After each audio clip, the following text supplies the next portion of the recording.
to Africa and try and teach people. I don't think he wants to go to university if he wants to be an astronaut.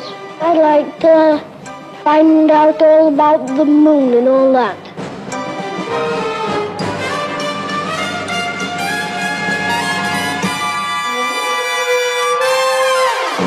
Is it important to fly? Yes.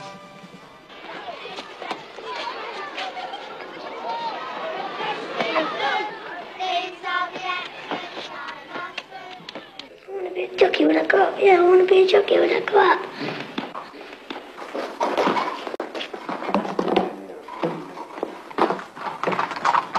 Tony was already an apprentice at Tommy Gosling's racing stables in Epsom when he left school at 15.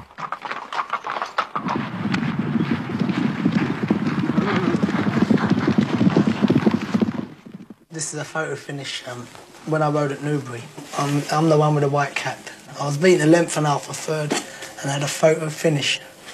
So I took it out of the box and kept it as a souvenir. What will you do if you don't make it as a jockey? I don't know. If I knew I couldn't be one, I'd get out of the game. Don't bother. Well, what do you think you would do then? Low on taxes. Tony didn't make it as a jockey. He had 3 races, wasn't placed, and gave it up. At 21, he was doing the knowledge, learning to be a London cabbie. I will be a cab driver, and I know I will. And I'm going to prove every person who think I can't be a cab driver wrong. And I'm going to get that badge and I'm going to put it right in their face. Just to tell them how wrong they can be and how underestimated I am. It's surprising who you pick up, you see. I once met Kojak, I picked him up. And Warren Mitchell, Alf Garnett, you know. And I said, oh, hello, Warren, how are you, mate? Good to see you. So he ends up saying, I want to go to Langhams Brasserie, you know, Stratton Street, Langhams. So I'm halfway there, I said, listen, I said, Warren, you wouldn't... I said, it wouldn't be you if you don't sort of come out with Alf, you know. I mean, let's see how he's going, you know. So straight away, he's brought Alf Garnett to life in the back of my cab. So... We're on the way to Langhams, you know, all I can hear is Alf Garnett, you know, it's the Labour government and you're lot up here. And when we get there, I said, like, thanks Warren, terrific, mate, 180. So he gave me exactly 180. Listen, I said, I know you're Alf Garnett, I know you're having trouble, sort of like, I said, but I want you to become Warren Mitchell now, like, my tip's all like 20 odd pence or whatever. And he said, son, as in Alf Garnett still, you know Alf's doing bad at the moment, I can't afford it. He walks away, I'm like, you've done me like a kipper. What does it take to be a good cabbie? I think myself, happy-go-lucky character, and to take as much as what any other person couldn't take in a normal job, because it's a big world out there and everyone's a different character or I pick up. Their attitudes, some of them, like the city gents, the typical Waterloo driver, please, in 5 minutes. I sort of say, hold on mate, I'll get my helicopter out of the boot. I love being a taxi driver, I like the outdoor life, the independence, there's no one to govern me to say like, you've got to be in at a certain time. Sometimes on Saturday morning I go to the pictures. Sometimes with my friends and sometimes with him. You don't. I do. You don't. I don't ever see you. You go to different pictures. Have you got a girlfriend? Nope. Would you like to have a girlfriend? Nope. You understand 4 Fs? Find them, feed them, and forget them. But with the other F, I'll let you use your own discrimination. I mean, this one, I tried to do the 3 Fs, but I couldn't forget her. I used to work in a pub just on a Friday nights, barmaiding. and then from there one night I went to a discotheque. He was in the pub earlier on, and that afterwards we went to a discotheque and Tony was down there. And from there, that was it. Couldn't get rid of him. Be round honey, you know. And why did you fall in love with him? Don't know. I don't know how. I don't know how you put up with me for so long. I don't know. Sometimes I don't know how I stand him. But what is it that you love I like about his him? personality. It doesn't matter who it is. He don't change for nobody. there's only one ambition, and really, I want a baby son, and if I see my baby son, that is my ambition fulfilled. No one knows that, only you now.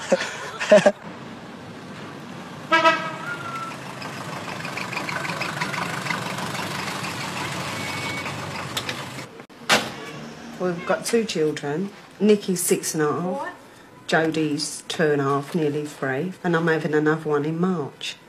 Who looks after them, or do you share it out? Me, basically, yeah.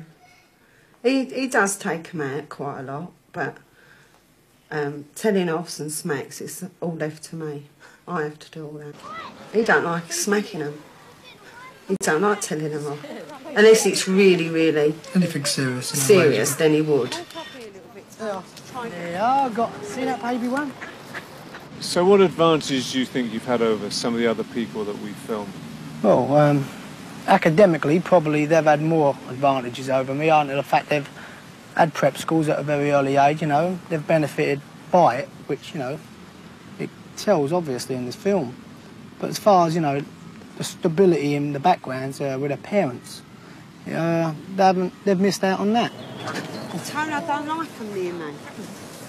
Come on. Have a piece of bread each. Hey, Jodie. Jodie.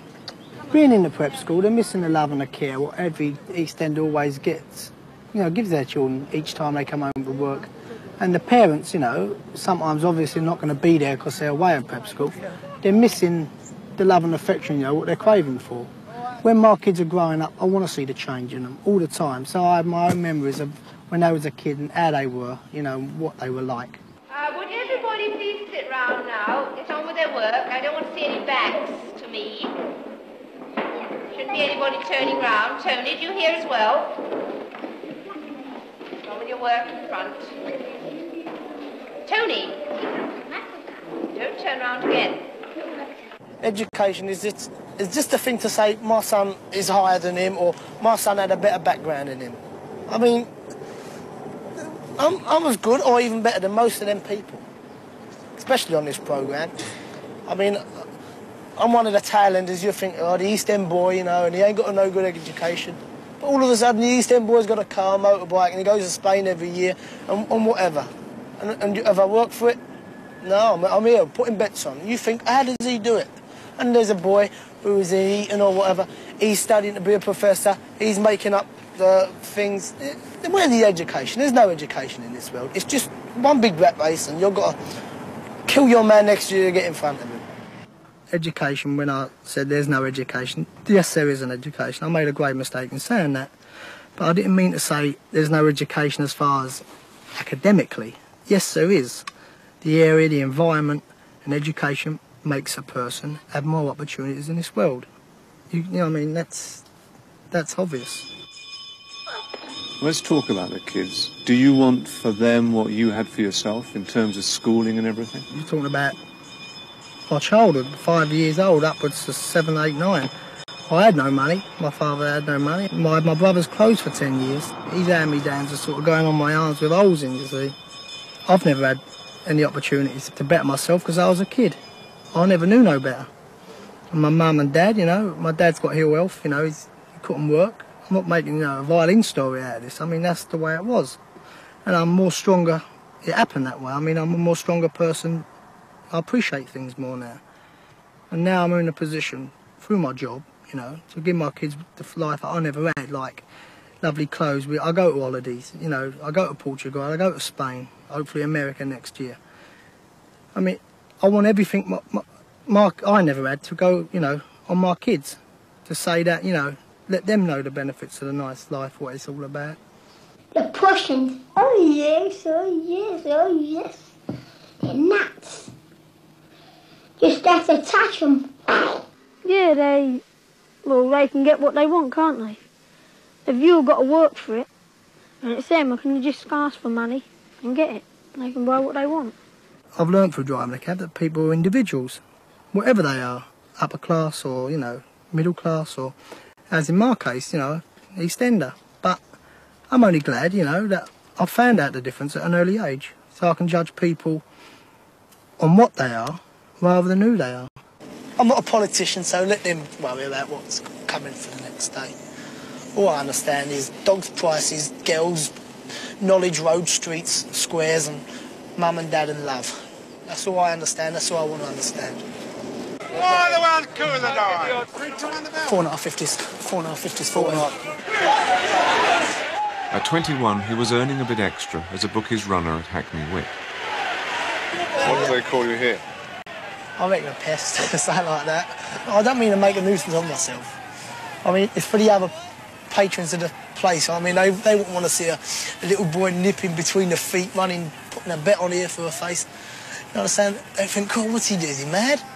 I mean, I walk up there and I order the teas. There could be 8 people in front of me. I just go, can I have a tea, please? Tea, please, 5 times. Tea, please, tea, please. And they've got to serve me before they ever get rid of me. You understand? So that's how you got to do it. I'm in 2 golf societies, and each month, all the members of each society meet to play a game of golf. And who are the guys you play with? Well, they're mostly publicans or taxi drivers, you know. And we always end up, you know, having a small bet. Do you like the whole social side of it? Only with my mates, because on a golf course it becomes very snooty type, you know. I mean, I understand they've got to pay £400 a year membership. And they don't, you know, really want people without any etiquette to go on a golf course and ruin their so-called golf course, right? It's good. Great shot. Great shot.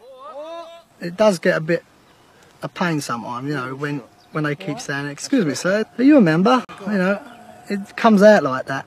But obviously, etiquette's etiquette, so you've got to conduct yourself on these type of courses. Because I think you're a bit smaller than most people, you try to hit the ball hard. You've got to just hit a git, do you? Where'd you go, Ken? I'm over here. Oh, I missed that one. Unlucky. Keep hold of her. It's about an 8. Right. Too much, mate, too much. No, it ain't, no, it ain't. No, it's only an 8. Yeah. It's definitely it's an 8. Too much club, Ken. 8, It's a 9, an 8. No, Ken's a 9, mate. What are you going to hit then? 9, I think that's about right. No, go on then. If you're at a 9, then it's to the right. Want this on, don't I? That's it, that's perfect. Great shot. That's a great shot. Now I am a young fella, and I come to you, and I heard you're a big successful taxi driver, and I say to you, yes, I I've think been a film extra now for 6 years. It may not go no further. I mean, I'm just having acting there. You give me the benefit of all your experience. Right. All right, now you've got to feel pretty big, bigger than me. Just go. Right, here we go. Tell me, son, what do you want to be a cab driver for, mate? Well, make a lot of money, you know, you have a good life. Son, look at me. He said, I may be a successful businessman. You might have the suit, I might have the all the holidays in Spain every year, but son, it's hard work out there. Come on, mate. you're not reaching me yet. Not getting to No, me. you're not getting to me. All right? Now, be bigger. Dominate me. All right? Son, Yeah? son, it's a big world out there, and obviously I can't get into it, Brian. All right, don't worry, don't When I was worry. Just... in the Sweeney and when I was in Churchill, like the wilderness years, I see the actors and I thought, like, you know, it's not quite easy to act on stage because it's, you know, you need time and dedication. It's very hard. Son, tell me, why do you want to be a taxi driver? Well, you know, you got success. Don't let looks go on impressing. You know what I mean? Listen, you want What to be excites you about acting? Forget it. I like it. I mean, I think to myself, you know, like I can do that. I still want to have a go of it. I mean, nothing for sort of fame and fortune or anything like that. You know, like big Hollywood and bright lights. It's nothing like that. It's just a sideline. So what drives you then through all these various ambitions? It's a philosophy of not keeping still. I mean, I'm a very overactive type of person. I mean, I like to feel that I don't want to keep still.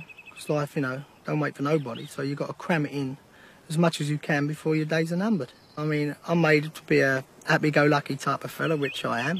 I'm EastEnder, which the attitude is, hello, mate, all right, how are you, type of thing. And I wouldn't want to lose that. How long are you going to be a cab driver? Is this what you want to do for the rest of your life? Well, at the moment, I'm very happy in driving a cab. But my wife and I always considered owning our own pub. So obviously, I think within 2 or 3 years, once I get financially straightened out, I'm going to have a go at being a publican. And if I don't like it, say if I give it a go for a year or even 6 months, if I don't like being a publican, I'm in a good position to say, well, I'll get rid of the pub and go back to taxi driving. I don't want to change, because if I change, it proves the other Tony Walker was all fake.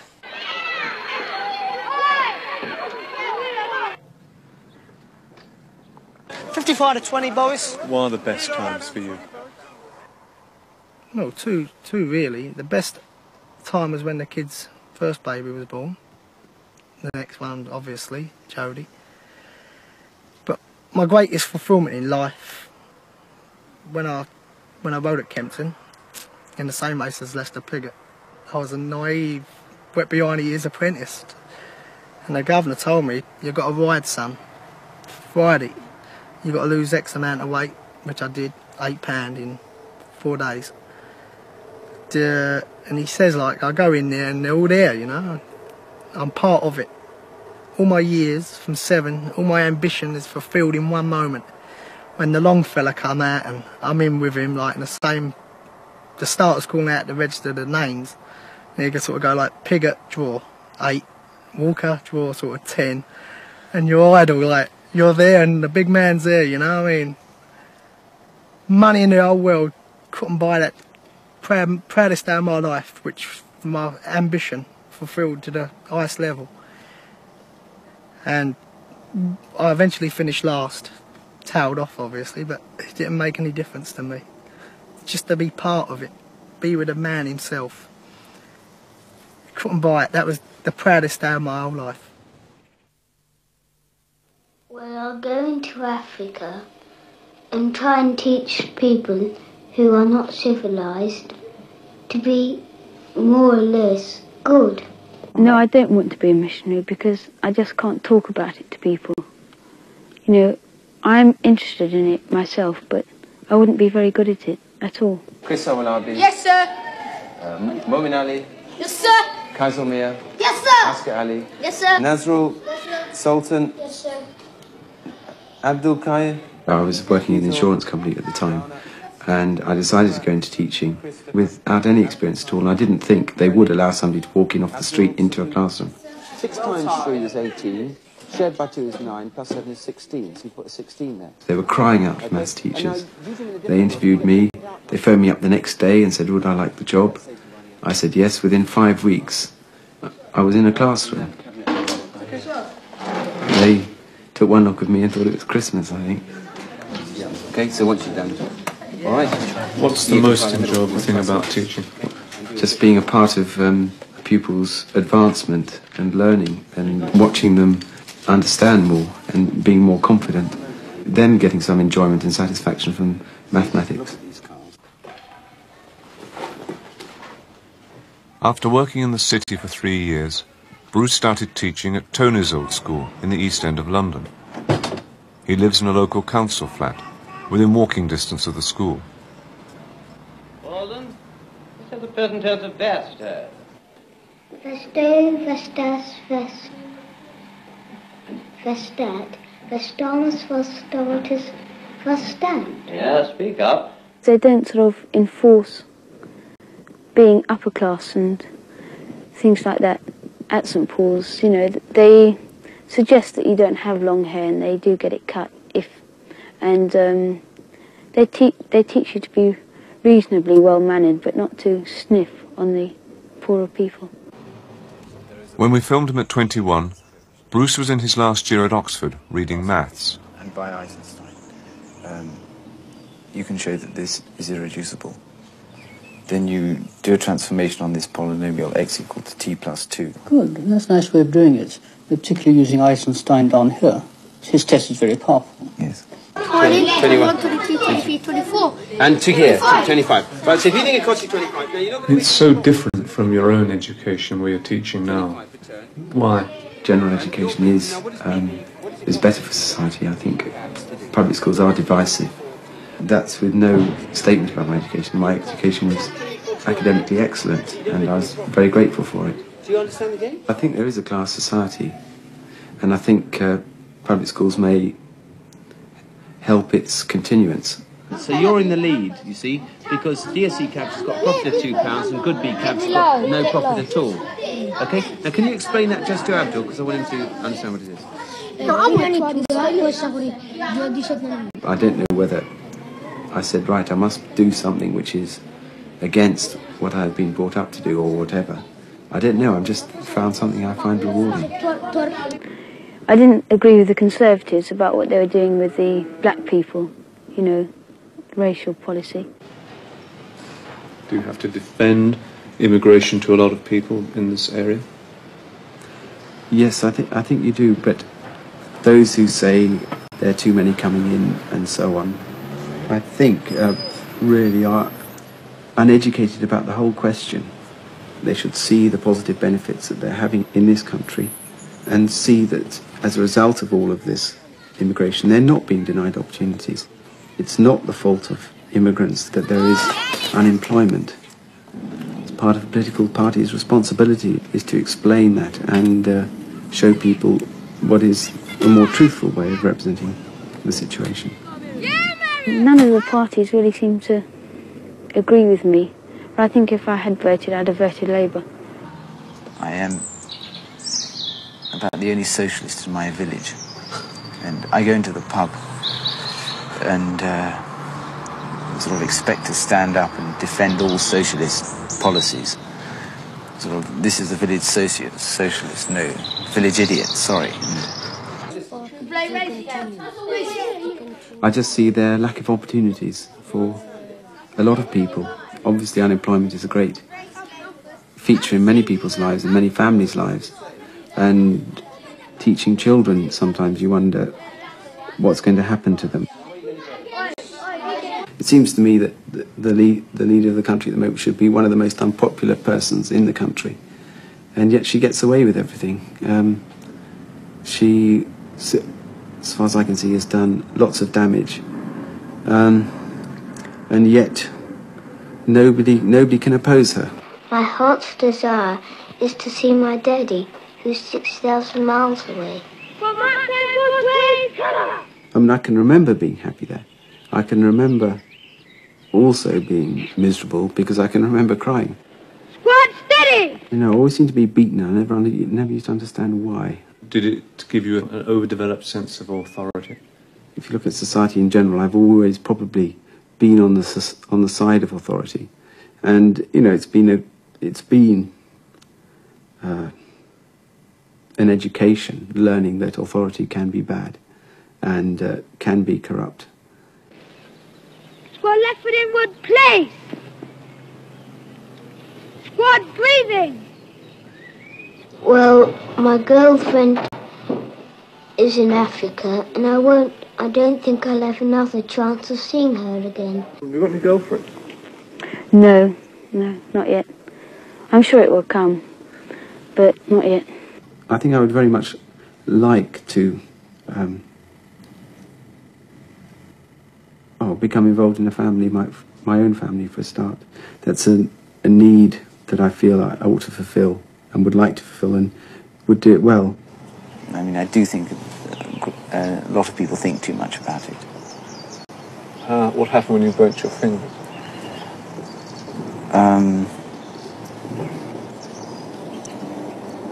I'd rather not talk about it, really. Well, no, but I don't really mean that. I mean, I don't mean that I don't want to talk about it. Just I need quite a long time to think about it, really. I think I'll possibly get a little serious and don't quite understand the modern sort of way of behaving, the modern manner. I think I'm a little old-fashioned. Now, at 3 o'clock, I'm going to come and pick you up from art. You'll only have one art lesson. So if your art teacher forgets at 5 to 3, ask her to say we should be packing away now, and I'll come and get you. So there you were, you went to a posh preparatory school and a major public school into Oxford, and now you're in a council flat teaching in this school in the East End of London. You don't feel any sense of disappointment? No, because what I am trying to do at the moment and achieve is difficult. It may not sound difficult in the sense that you could sum up what I do quite simply, but behind all that, it is very difficult, and I certainly find it satisfying achieving successes. There may come a time when I decide I can't do it, and that's not necessarily weakness. That may be a strength that you realise you can't do it as well as you would wish. I think the most important thing in the world is everyone should know about God. It all springs from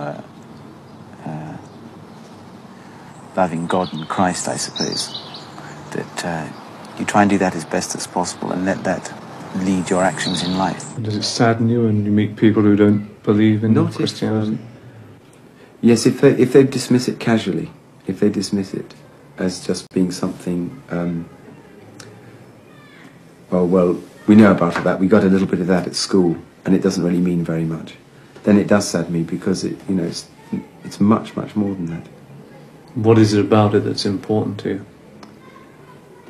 Well, the belief in the belief that in goodness and in love as being two, great positive forces, and that people.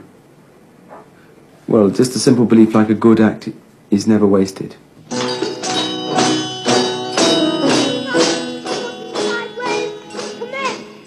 Certainly you can observe somebody when they're 7 and identify particular things which maybe are then always with them, whatever else happens to them. People possibly say I'm a little innocent at times or naive. I used to get worried about this and think perhaps I ought not to be taken in or deceived, or I'm not talking about love now, I'm just talking about generally speaking. But I feel that's a strength in a way. I think, if there are people who are willing to trust, then, we should be encouraged. Tommy, do you have any boyfriends, Susie? Yes. Tell me about him. He lives up in Scotland, and I think he's 13. And I'm rather lonely up there because he used to go to school, but we used to play till about 6:30 when he comes home from school. And then we go in, and then he goes home to do his homework. Have you got any boyfriends, Susan?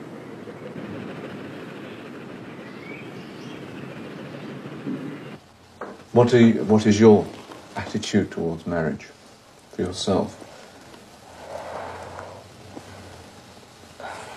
Well, I don't know. I haven't given it a lot of thought because I'm very, very cynical about it. But then, you get a certain amount of faith restored in it. But I got friends and their parents are happily married, and so it does put faith back into you. But me, myself, I'm very cynical about it. We were friends for about 2 years. Rupert and Susie were married 5 years ago. And I think the nice thing was that we knew each other very well before. We knew quite a lot of the faults of each other, which I think is very important. I don't sort of sit down and think, analyse marriage. It's not something I've had to come up and think about, whether I was going to get married. And I've got no desire to at the moment. I think 20 is far too young. I suppose 22 is considered quite young. I felt it was the right time. I don't see what I would have gained by waiting another 3 years. What gave you that feeling? I just felt I was doing the right thing, which, as you said, was extraordinary. When only about 18 months before, I was very anti it. I came to London when I left school after Paris. And at the moment, I could never live in the country. I'm happy down here. The country's nice for 4 days to go for long, healthy walks, but I could never live up there now. They live in a small village near Bath, where Rupert is a partner in a firm of solicitors. I had 7 years up in London, I suppose. It was fantastic, but I just had enough. It's a much slower way of life down here. I'd had enough of the rat race. When I get married, I'd like to have 2 children. I'm not very children-minded at the moment. I don't know if I ever will be. What do you think about them? Oh, I don't like babies. What was the biggest shocks to you when you suddenly were confronted with a small baby that you had to be responsible for? Panic set in, I think, that I wasn't going to be able to cope. Would you like to have a nanny to look after them, or do you want to look after them? I want a nanny to look after them. I felt that we'd taken the decision to bring a child into the world, and I feel that I wanted to bring him up, not somebody else. I feel it's my responsibility to start him off. Whether that'll make any difference to how he turns out, I don't know. I just felt I wanted to do it. Is it everything you wanted? For the moment, yes. I mean, I don't think I'll have any more for the reason that I will get pleasure out of these two, but I can't see me going on and on and on with sort of 4 or 5 children. I think I feel that I'd want to move on and try and do something else. When I leave the school, I'm down for Heathfield and Southaven Manor. And then maybe I may want to go to a university, but I don't know which one yet. I like to do maybe short-hand typing or something like that. I left school when I was 16, went to Paris, went to secretarial college and got a job. What made you decide to leave school and go to Paris? I just wasn't interested in school and just wanted to get away. And why did you choose Paris? I don't know, it was my parents, really. Now I got to the stage in my life where I've got to make my own decisions. You've got to learn to fend for yourself one day.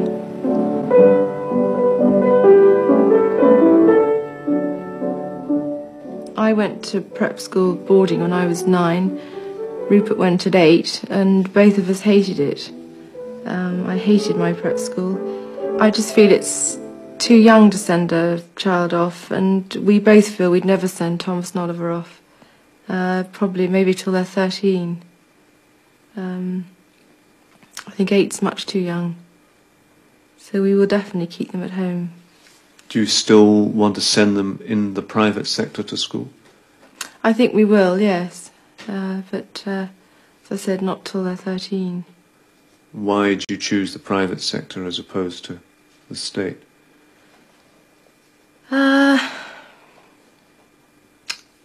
I suppose it's what we had, it's what we know.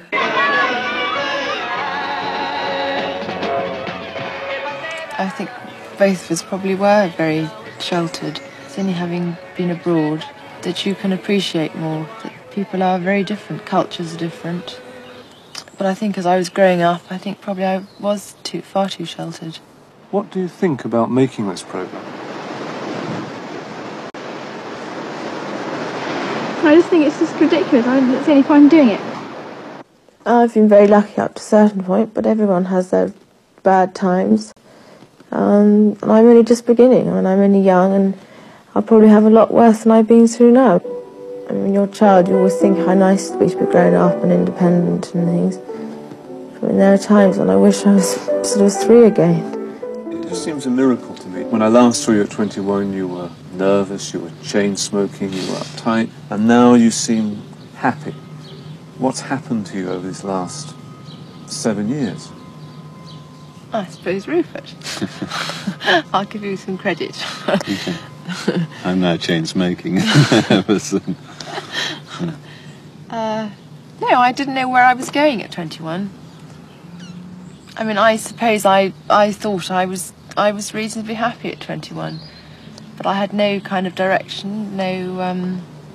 I obviously hadn't found what I wanted. I don't think most people have at 21. We're still very, very young. As a teenager, Susie spent her school holidays on her father's estate in Scotland. What sort of things do you do? Ride, swim, play tennis, ping pong. I might play croquet. Something like that. What about the social life? What's that? Garden pasture? Yeah. It's quite fun. Well, obviously any child going through their parents splitting up age 14 or at a very vulnerable age, and it does cut you up, but you get over it. It's not, I mean, there's no point in them staying together for me, because it was worse. I mean, the rise, and it's worse. And if 2 people can't live together, there's no point in making yourself. My father died 3 years ago. It's very hard to describe to somebody how you just take the loss. It is terribly hard, and even now I still can't believe my father's not here. It's still sinking in, I think, even after 2.5 years. He was up in Scotland. It was in that very bad winter of '81, and we were literally snowed in, and I couldn't get out.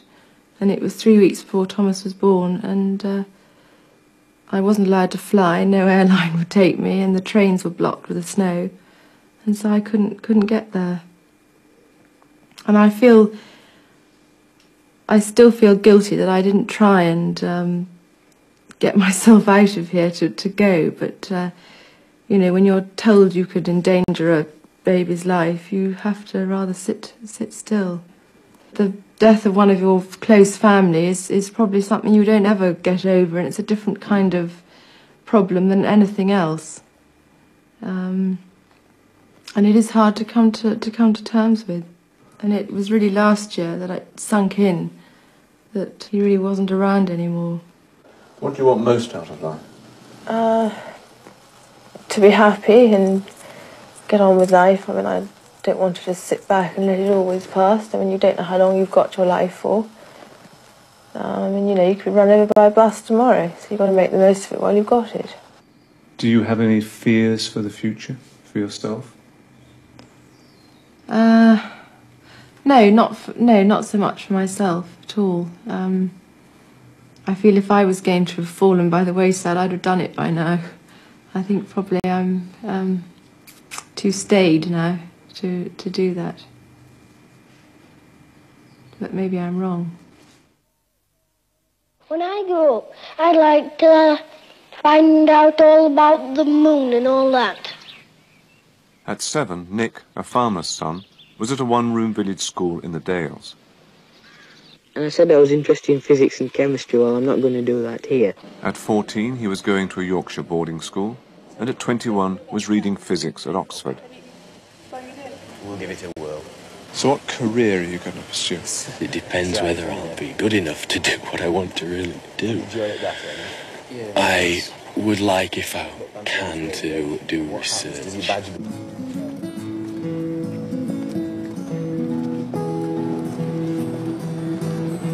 He is now in America, an assistant professor at the University of Wisconsin, earning $30,000 a year. The gas in these experiments is at a temperature comparable with that of the sun, whereas in a power reactor it would be maybe 10 times the temperature of the sun. And we're trying to induce that gas to fuse. And the fusion reaction gives off energy and produces the power that would be turned into electrical energy and sent out to the consumer. How hot is it in there? In there it's at about 10 million degrees. Nick is a nuclear physicist. He is using these high temperatures to fuse atoms, to try to produce energy which is free from radioactivity. Have to be precisely coordinated with the plasma decay. I finished my degree in physics and I went on to do a PhD. And having got the PhD, so it took 2.5 years to get that, which was relatively quick, I went to work at the United Kingdom Atomic Energy Authority's Culham Laboratory, which is where they do fusion research. And that is what I've been aiming to do throughout my PhD. But I found when I got there that I got a big shock when I found that my standard of living went down when I started work. So when some people here offered me a job, I thought this might be a good opportunity to go somewhere else where the research environment was a bit more vigorous. So I came here in November of 1982 into a blizzard. The university is substantially different from an English university for several reasons. It's a much bigger university. Oxford had 10,000 people, this has 40,000 people.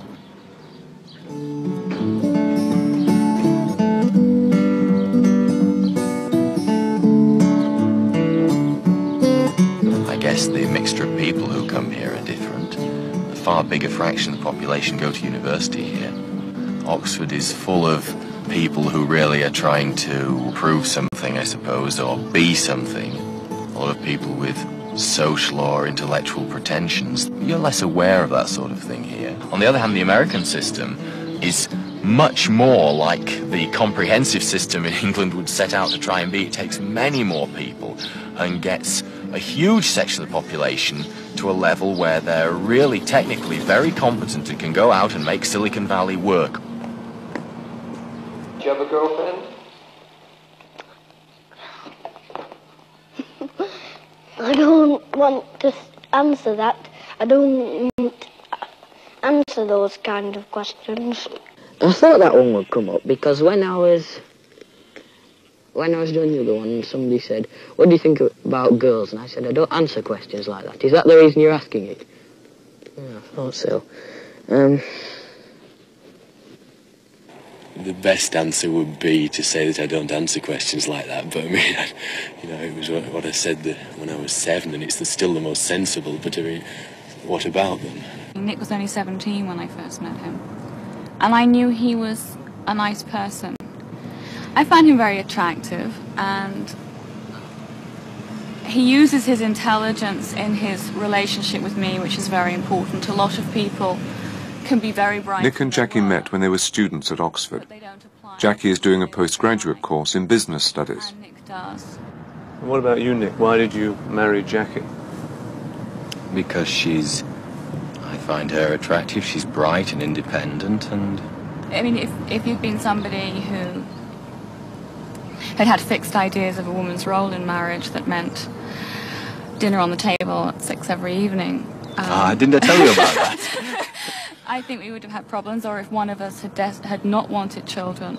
When I grow up, I'd like to find out all about the moon and all that. Where did you get all this brain power? All this brain power? I don't know.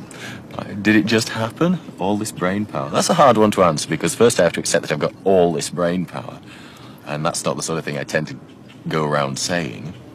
But I've always been interested in, from a very early age, in technical or scientific things. When I was very young, I had a big picture book about the planets, and I thought this was wonderful. And I've just been interested in that sort of thing and reading technical or scientific material for a long, long time. I was the only child of my age in my village, but I managed to spend my time talking to adults who were around. If one is wandering down a country lane, there's an awful lot to look at in the world around you. I remember looking at various natural phenomena and being intrigued to try and understand what made them tick. One time I was particularly wrapped up in how a particular cloud, which was very unusual shape, and how did that work? And that was the sort of thing that made me want to go further into natural sciences. I think that if I'd been in a city, I probably would have had more interaction with people and might have developed more skills in dealing with other kids. Trying to become a reasonably well-adjusted person was, for me, a bit of a struggle for a while, and I was given a fantastic opportunity when I went to university, and that really saved my bacon. They'd like to come out for a holiday in the country when I'd like to have a holiday in the town. Oh, I've been to Leeds a couple of times, and I haven't been to Manchester. I went to London with the other when you did the first programme, but that's the only time I've been.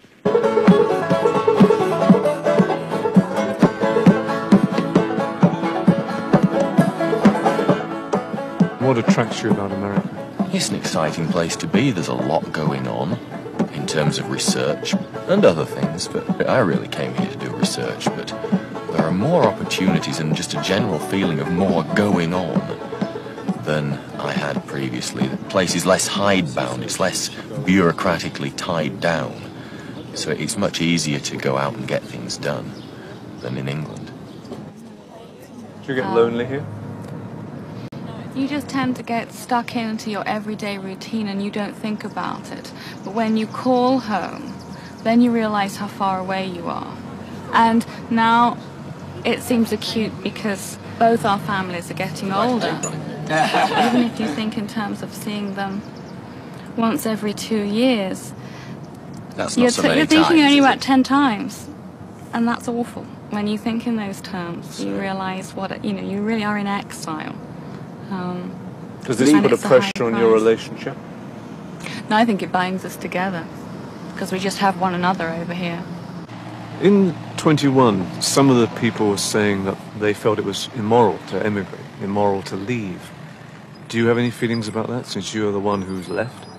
In my position, I don't feel that I'm letting England down, because I don't think that England particularly wanted me there doing what I was doing. It had trained me marvellously. I'd gone through a wonderful educational system.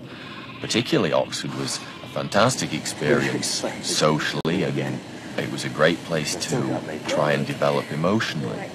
And the academic standards there are absolutely superb.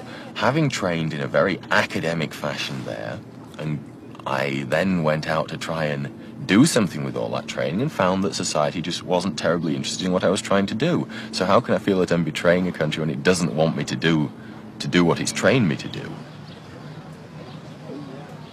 The big issue for us at the moment is how we're going to manage to have kids and run 2 careers. We don't want to miss out on the chance of having a significant career, and we don't want to miss out on the chance to have kids and to be involved with them. No, but in those early formative years, would you be happy for your children to be brought up by Jackie and Jackie not be able to give them the full attention? Well, it's not. I mean, that's putting it in a rather strange way. Yes, I mean, I want. Not just me. This is an area I pay lip service to the idea of equal shares on this as well, and it remains to be seen whether I would actually live up to my intention. Yeah, there are several things I think to be said here. That if we both work in academia, that will make life much easier, because as things are at the moment in the States, if you have a computer at home, you can come in to teach and to give office hours to your students, but you can work half of the day from home. But I don't want to be the person left behind while Nick flies in and shares an adult life with his children at college and working. I want to be there too. Is she difficult? At times, yes. Whenever we have an argument, she does have a tendency to explode, I suppose. To get really miserable about it and not... We've only been married 4 years. Anything could happen. We could easily drift apart. There are so many pressures on people. You just have to work at it, and that's why it's important that you have the same ideas, that you want the same kind of life. When we were in England, our big source of arguments was money. We were always squabbling about money, but that one, mercifully, seems to have gone away pretty well. We still disagree, but it isn't a major source of rows. I mean, a person with £1 million is not going to be much. Is not going to be more unhappy than a person with £2 million. I've never really been aiming for money, and that's, curiously enough, why it was such a surprise that it really surprised me when I found that my standard of living mattered to me when I finished university, and I found that I couldn't afford what I'd been able to afford as a student. It suddenly caught up with me for the first time in my life that I really did care about how much money I was getting, and it had never occurred to me that I would. If I could change the world, I'd change it into a diamond. I'd like to think that, I'm hoping that I might do it at some stage, but I don't really think that I've done anything you can call a great success. I mean, it would seem really ridiculous to any of my friends who watch this if I said, Christ, aren't I a great success? Look at me. When I first met you, I remember I thought this was very idealistic, but it was rather interesting. When I asked you why you're working on fusion, you said you wanted to save the world.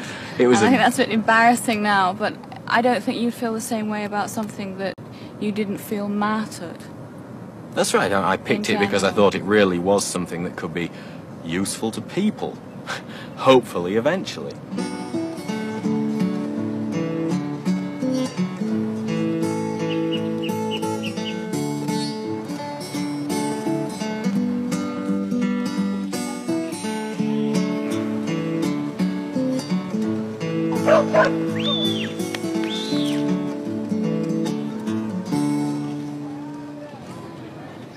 Yes, it would be a disappointment if I didn't achieve very much, but I'm not worrying about it very much. I've just got to go out and make it happen. I don't think you want to go to university if you want to be an astronaut. Well, changed my mind completely, of course. I think it was just the imagination that 7-year-old has. I might be living in cloud cuckoo land, you know. Sort of, Mum and Dad might say, no, son, that's not life. You don't get a job you like. I'd like to think I could. Teachers are undervalued and underrated, and the system is beginning to crumble. You know, people outside of it don't realise that, but it is. And it's very disillusioning. You know, you don't feel you're getting anywhere. And, of course, the money as well, which, whatever the papers tell you, is abysmal. Peter left his comprehensive school in Liverpool and at 21 was studying history at London University, living in student digs. And the facts were that I'm not particularly an intelligent person, just reasonable, I suppose. But I'm not a genius, and I just went to college on 3 reasonable A-levels and just didn't do very much work for 3 years, just did the bare minimum.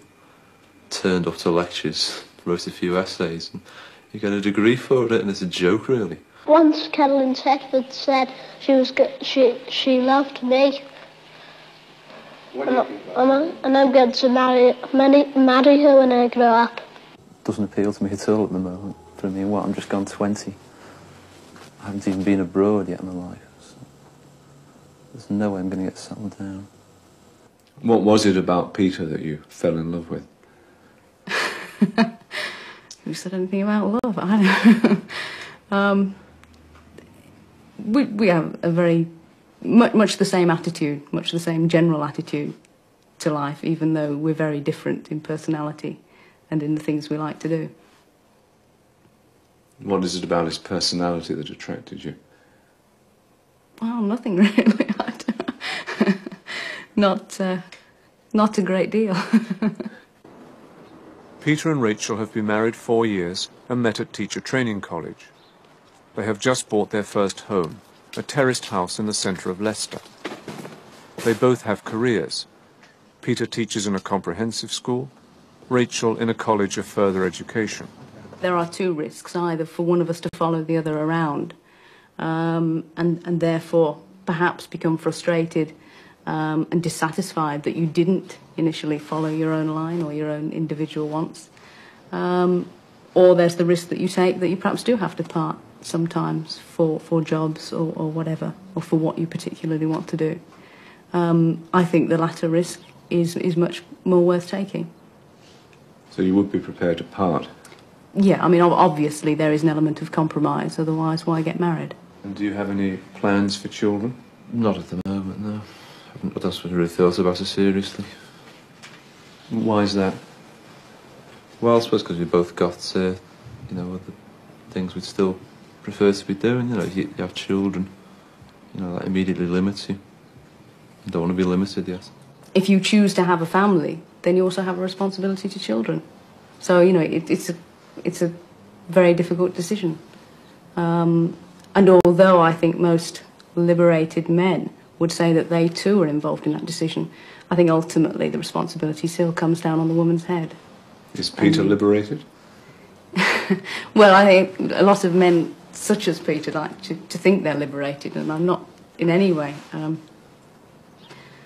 saying that he's not, but I think when it comes to the crunch, you know, the absolute crunch, are you going to give up your job to look after these children? Then I think it more often than not, that decision is made by the woman rather than the man. If you do have children, would you want them educated in the way that you've been educated? I don't know if things have changed, but basically you've still got this emphasis on just getting through exams, you know, which isn't really education. Because most of the stuff you come out of school with is absolutely useless. You just don't need it. So how would you bring them up, educate them? Well, I don't know. I suppose the easy answer is teach them more relevant things, you know, get them to think for themselves a bit more, which schools don't do enough. I mean, would you contemplate putting them into the private sector of education? No, definitely not. Why? Well, it's just the principle, you know, that's all there is to it. And what is the principle? Well, the principle is that the private schools help to keep the old class system going. You know, they're part of it, they perpetuate it. So I'm certainly not going to be involved in that. When I came through school at the end, perhaps, of the... Well, let's say that the ideals of the 60s were still there, even though it was the 70s, and that one was always led to believe that there were golden opportunities. But of course there aren't. And very much now, people of my generation are beginning to realise what perhaps 16-year-olds know now at 16. I am only just beginning to see that now at 27. that in fact, you know, there's no such thing as sort of mobility in any sense of the word. You know, it's very difficult to move up. Do you think you've had as fair an opportunity as other people? No. Of course not. In what way? Well, other people got it made for them still, haven't they? They got it all lined up. How? Well, like the public school lads. I don't want to slag off people who are in the programme with me. I'm not slagging them off personally. But I mean, they had it set up for them, didn't they? It's a big problem, quite a lot of discussion, I think. The workers do tend to take a few liberties as regards strikes. I would like to think that democracy is here to stay. Perhaps we haven't got full democracy. In fact, we probably haven't. It's a pretty good system. Are you surprised by the way England's being governed? I'm not surprised with the people who govern it at the moment, no. Why? I've even stopped being amazed. Why? Why? Well, I don't get dragged into party politics, you know, but basically this is the most incompetent, uncaring bloody show we've ever had. Well, if I can't be an astronaut, I'd like to be a bridewell sergeant in the police force, like my dad is. Do you want to be rich? I wouldn't mind, no. I think once I can get myself going, I can work solid, yeah. But it's the motive, which is very hard to acquire. Yeah. I'm dead lazy. Well, what are you going to do about it? Not much. I'm just hard to get, yeah, you know, I'm not the sort of person who can get charged up very quickly. I am really lazy, you know, if I've got things to do, I'd sooner make a cup of tea first and read the paper. He always looks on the negative side of life before he looks on the positive, whereas perhaps I'm the opposite. And that, in a sense, is an area of conflict, yes. Yeah, a clash of personalities. Yeah. And how do you deal with that? Well, as you deal with all people like that, you just give them a good kick and say, you know, wake up to it, you know, that kind of thing. And do you see any areas of conflict in the future for you, in personality? No, I don't. Not really, because I think we both appreciate each other's personalities. In fact, it would be quite dull to be exactly the same. I mean, there is something quite exciting in being different, in that it isn't as predictable. You know, we're not along the same track all the time. On the grass, we play international wrestling. Yeah, that's all. It's summertime though. What have been for you the best times? Tommy Smith scoring the second goal in Rome. Definitely. One of the old times. Which game was that? Which game was that? That was the European Cup final, 1977. No, it's hard, you know, after that it was all, nothing else compares with it really, so it's hard to think of anything else. Oh, I'll tell you what was another good moment. That was a group I played with, doing quite well on a few occasions. That was good. Tell me about that. That's just a local band. I was until fairly recently. You know, I just played pubs and that, but it was very enjoyable. You know, when you get a good reaction from people, it's just one of the best things you can have, really. Do you ever get that in your work? No, God, no. Why? Well, what are you asking? You know, they like applaud at the end of each lesson or something. No, just that excitement, that communication. No, I don't.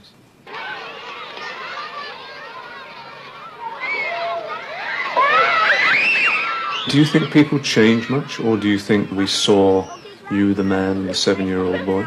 I thought for a while that was a bit too simple, but I think it's true, because after that, you know, your barriers begin to go up and you learn how to fend off things, like I was just saying. And obviously when you're 7, you don't think about it, you just come out with it. So, yeah, to a point you reflect that, yeah. So the boy at 7 is in a sense the real you?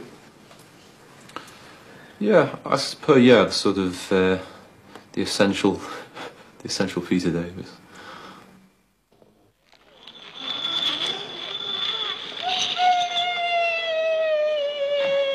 There were 9 other children filmed in 1963.